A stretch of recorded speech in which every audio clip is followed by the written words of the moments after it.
Here are 5 micro habits that will help you become a better content creator. Having worked with a lot of successful content creators, let me tell you, it is all about consistency, momentum, and being able to push through those hard moments. And you can do that really effectively with micro habits because they're small and it's easier to make them stick. First one is, every time you are scrolling mindlessly on TikTok, I want you to start paying attention to the videos that capture your attention, the ones that make you engage, the ones that make you like, comment, save, repost, or even watch past the first 5 seconds. You're going to save those videos, and then when you're finished scrolling, you're going to come back to those and you're going to try and figure out, what was it about this video that made me do something? When you start getting into the habit of doing this, you will soon start spotting patterns, and then you'll be able to implement these things into your content. The next one is, every single night before you go to bed, before you're about to close your eyes, open up your notes app and jot down one content idea for the next day. When you're about to go to bed, there's not a lot of pressure on you to be creative. Your mind tends to be a little bit more elastic. It's a really good time to come up with ideas. Just jot down one idea. This is a lot better and a lot more effective than trying to come up with 30 ideas at once. The next one is, instead of trying to deep dive into your analytics and trying to figure out, why is my watch time so low here? What did these numbers mean? Why are people scrolling after the first 2 seconds? You're going to stop doing that. Instead, what you're going to do is,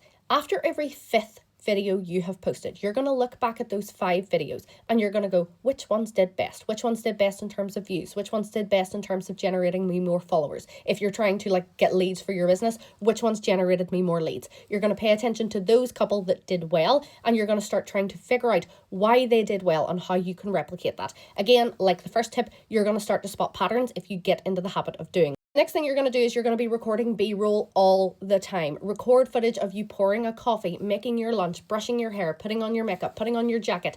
B-roll all the time. Because this can be used really effectively in those short 7-second clips with text on the screen, or you can implement them into vlogs or behind the scenes style content. It's just really handy to have a lot of B-roll. And then the last one is going to be a bit of a challenge, but this is one worth doing.